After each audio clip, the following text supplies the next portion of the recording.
For years, the US has been developing the classified Next Generation Air Dominance, or NGAD fighter jet. All that's known so far is that the NGAD would be the US's first 6th generation fighter, and that it would fly alongside a small horde of drones capable of working independently or under the pilot's command. Now, more has been revealed. A lot more. A US Air Force chief has shared some of the key stats for the new fighter jet, which has been officially rebranded as the F-47, and America's enemies are running scared. Why? Because the stats are crazier than previously thought. On May 13, the War Zone, or TWZ, reported that US Air Force Chief of Staff General David Alvin shared an infographic to X that revealed some startling statistics. The image compared the US Air Force's existing 4th and 5th generation fighter jets with the upcoming F-47 and the drones that will fly alongside the 6th generation fighter. That's where the stats come into play. The first thing learned from the infographic is that the F-47 will have a combat range of about 1,000 nautical miles. That's huge for the new jet, as it places its range above anything that the US currently has to offer.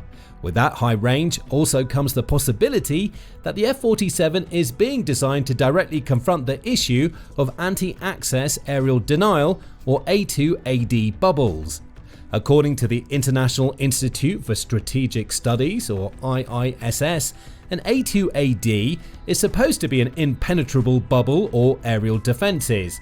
The idea is to use anti-air defense units to create a no-go zone. It's remarkably simple. The effective ranges of the aerial defense systems used create the A2AD bubble, with the implication being that no aircraft can enter that bubble or it risks getting shot down. The IISS cites the example of Russia's attempts to create such a bubble in Crimea. It's deployed several aerial defense systems, including the S-400 and S-300, to the region to cover the skies. Complementing those aerial defenses are the 3K-55 Bastion P and the 3K-60 BAL coastal defense anti-ship missile systems. Combined, these systems are supposed to prevent Ukraine from attacking Crimea from the skies or the Black Sea by forcing Ukraine to operate in a contested region that would have previously been permissive. The tactic hasn't worked out quite how Russia would have wanted, particularly on the aerial front. Ukraine's long-range drones and missiles have demonstrated the ability to penetrate Russia's A2AD bubble several times. However, a Ukrainian fighter jet, including any of the country's F-16s, has yet to be seen entering Crimean airspace precisely because the Russian bubble exists. The F-47's exceptional range is supposed to offer a potential counter to this problem. Being able to fly for over 1,000 nautical miles means a pilot has less to worry about in terms of their aircraft's endurance and range. With those factors out of the equation, they can focus more intently on penetrating A2AD bubbles, opening up the possibility for attacks against territory that an enemy deems extremely valuable. However, there is a caveat to this impressive range.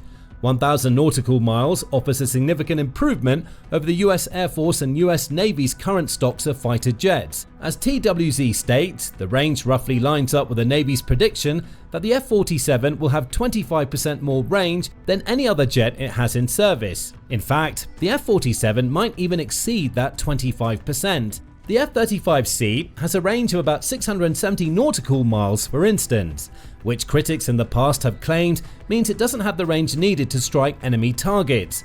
Achieving 25% more than that would put the F-47's range at about 850 nautical miles, says TWZ. So, the fact that the jet can travel 1,000 nautical miles is extremely significant. The caveat mentioned a moment ago is that the F-47 is supposed to be the figurehead of US aerial superiority for decades to come. Therein lies a potential problem. The US Air Force is already predicting that any jets it builds will have to operate in areas where the counter-air threat extends to more than 1,000 miles. In short, air defense systems are going to get bigger.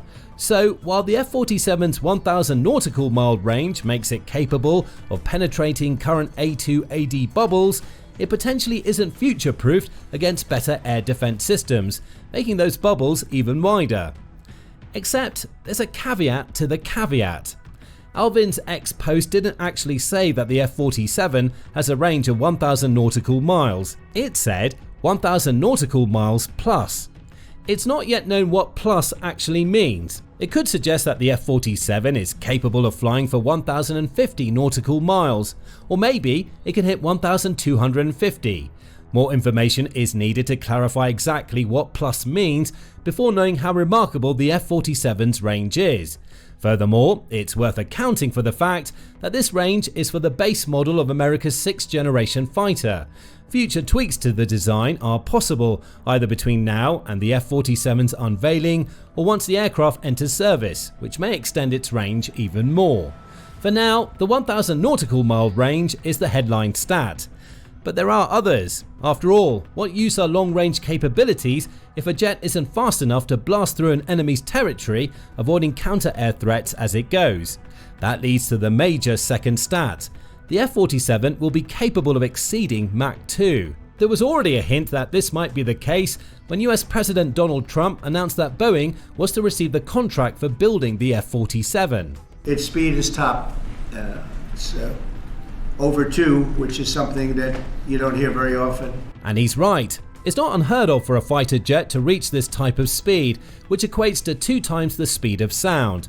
However, those that can, such as Russia's Su-27 and the US F-15, trade their impressive speed for stealth. Though fast, they're easy to spot in the skies and can thus be taken out by a well-placed counter-air missile capable of traveling at even higher speeds.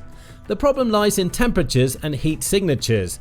The faster a jet moves, the more heat it generates. That makes the jet appear larger on enemy radars and offers a bigger target for heat-seeking missiles. The F-47 will combine its amazing speed with superior stealth capabilities. Beginning with why its speed is so vital, the national interest summed it up in the first line of an article published back in December 2021.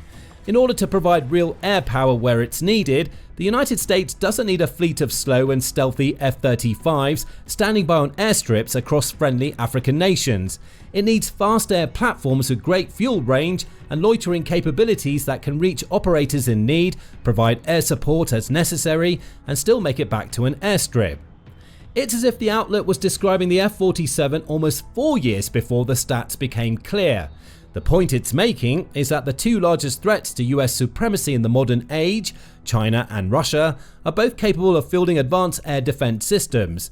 Those systems are already capable of taking out F-14s, which could hit Mach 2.3 without issue, which is why the US has spent so long focusing on stealth. That stealth focus would appear to make sense were it not for how the outlet believes a war with China, and perhaps even Russia, would play out.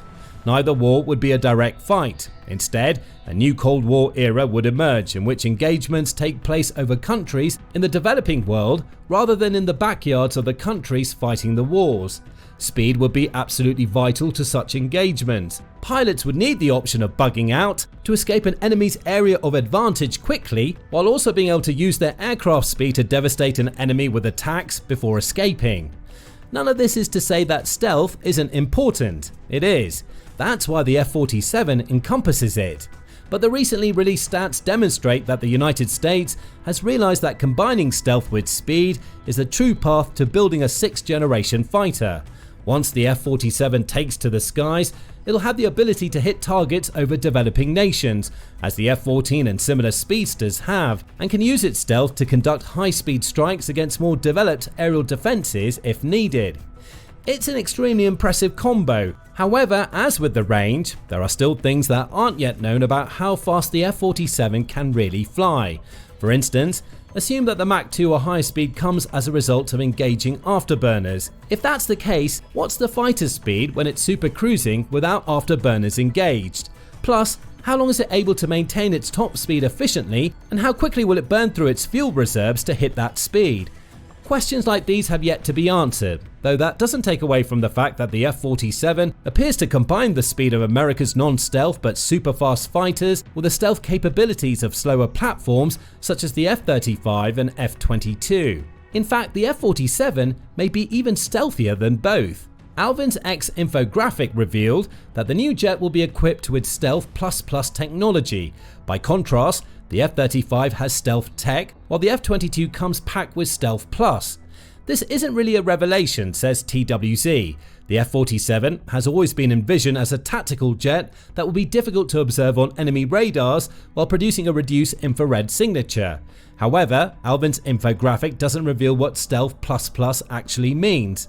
But that can be speculated upon by taking a closer look at the F-22 Stealth Plus technology. For instance, the F-22 has one of the smallest radar cross-sections of any fighter jet. To an enemy, that cross-section appears around the size of a marble. While that doesn't make the jet impossible to spot, it offers the F-22 near invisibility on a radar system. This is important, especially in an era where automated aerial defenses exist. If an air defense system only sees a marble-sized object on its radar, there's a higher possibility that the object will be disregarded as a threat.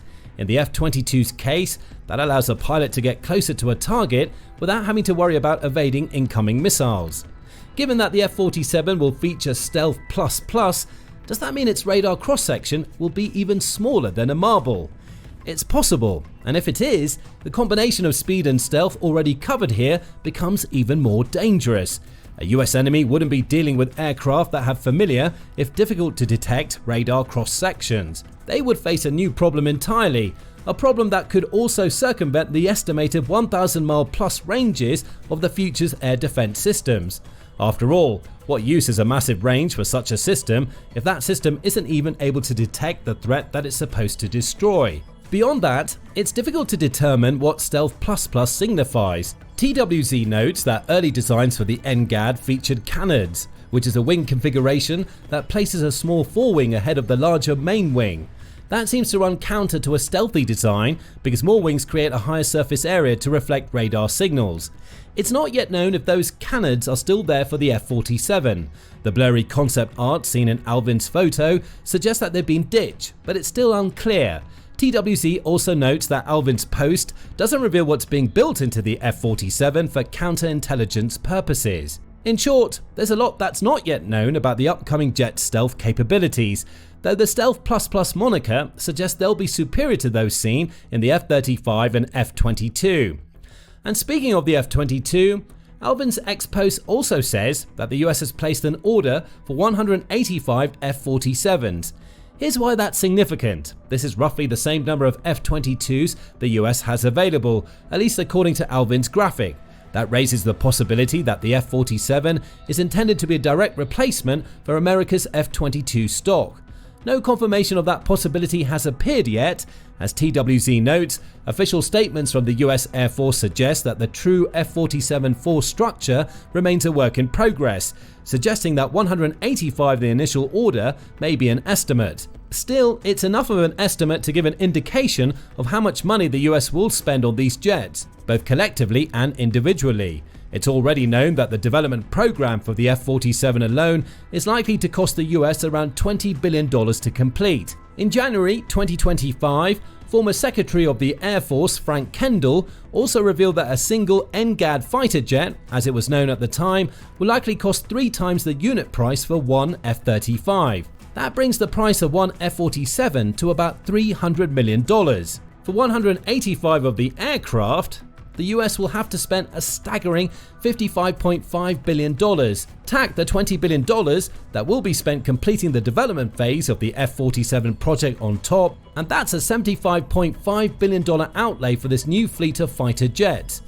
That seems like a lot of money, and it is, but it's not too far outside of the realm of what the US has spent before to complete a fighter jet program.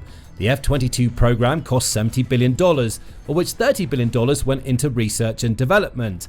Perhaps that earlier and more extensive outlay resulted in technologies that will be integrated into the F-47, leading to a lower development cost. That's balanced out by the higher per unit cost to achieve a figure roughly equivalent to the F-22 program only several years later. That's not a bad return when considering the impact inflation will have had on the parts used to build F-47s. As for the F-47 itself, the current timeline suggests when it's intended to take to the skies. Alvin's graphic suggests that the F-47 will be operational at some point between 2025 and 2029. However, this seems unlikely according to TWZ. All that's been seen of the jet so far is concept art, meaning a 2025 flight date seems impossible unless the jet is already near completion and is simply being hidden from public view. A first flight date of 2029 is more feasible, though it still seems unlikely that the F-47 will enter service in that year. More feasible is that this date range indicates when the US Air Force will conduct its first official test flights of the aircraft, with official deployment occurring sometime in the 2030s. That assumption lines up with Air Force Technology's stated planned service entry year of 2030, though it's also possible that the US has accelerated investment and work into the F-47 to achieve an earlier flight date. TWZ asked for further clarification on the matter and received a response from a US Air Force official. The F-47 will fly during this administration. That response suggests that Trump has made getting the F-47 airborne a priority for his second tenure as president. Time will tell if he's successful. All of that covers the F-47 statistics shared via Alvin's X infographic. But that's not everything. In the introduction to this video, it was mentioned that the NGAD project that has evolved into the F-47 includes a small collection of drones that will fly alongside each fighter jet. Those drones are a key part of the 6th generation package because they provide an F-47 pilot with a network of aerial assets beyond the jet they're actively flying. Statistics for these drones are available as well. Alvin's infographic revealed some of the key specs for these drones, which are called Collaborative Combat Aircraft or CCAs. It's now known that the US intends to order more than 1,000 units of these CCAs. Many, though not necessarily all, will be YQF-42As or YQF-44As, which have been designed in tandem with the F-47. The infographic shows that both of these CCAs have flight entry dates that match that of the F-47. TWZ speculates that the US will purchase both CCAs in increments of between 100 and 150, which either means a phased implementation of the 185 F-47s is planned, or all 185 will enter service almost at once, with other drones being used until the full quota of YQF-42As or YQF-44As is built. The US also plans to build around 5 CCAs for every F-47 it manufactures, though it's not yet clear if that means that an F-47 will fly with 5 CCAs or if it will fly with fewer, while the US keeps hundreds in reserve to replace any it loses. Both CCAs are also impressive from a range perspective. Neither matches up to the 1,000 nautical mile range of the F-47. They instead can travel for around 700 miles, which is a range that's been seen for standalone drones before, but not for collaborative unmanned aircraft linked to a manned aerial platform. Still, it's a strange discrepancy. The F-47 has always been assumed to be the primary control platform for CCAs. This lower range offers multiple possibilities. The F-47 may not have use of CCAs for missions that require it to fly over 700 miles. Alternatively, there may be other control platforms in play that allow the US to deploy CCAs as needed, which then link to the appropriate F-47 platform.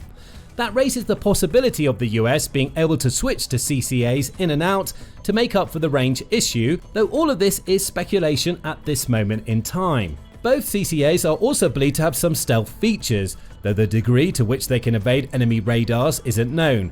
It's likely they won't be as stealthy as the F-47 itself, likely due to time and cost constraints. But that issue is balanced by the CCAs being less expensive unmanned platforms, making them more expendable than the jets that act as their control platforms. As for speed, that's where another discrepancy comes into play. According to TWZ, it's generally agreed that the first CCAs are going to travel at subsonic speeds. Of course, that means they won't be able to keep up with an F-47 moving at top speed. This also suggests that an F-47's cruising speed will be subsonic, otherwise its CCAs wouldn't be able to keep up with it. Again, this is speculation. The US may make drastic improvements to its CCAs that bring them closer in line with the F-47, at least in terms of speed and range, before they're officially unveiled. Still, all of this amounts to much more information than previously known about the F-47 and its accompanying aerial platforms up to this point. The stats are still very general. There are plenty of questions left to answer. But what's clear so far is that the US is only a few short years away from unveiling a 6th generation fighter that combines the best aspects of its 4th and 5th generation jets while bringing cutting-edge drone technology into play. So, what do you think about these new F-47 stats? Do they align with what you've heard about the F-47 up until this point? Does what we've revealed in this video suggest that the US is truly on track for building a platform that guarantees aerial dominance over the next few decades? Share your thoughts in the comments below, and remember to subscribe to The Military Show for more up-to-date videos covering the latest developments in the US military, as well as conflicts in Ukraine, the Middle East, and around the world.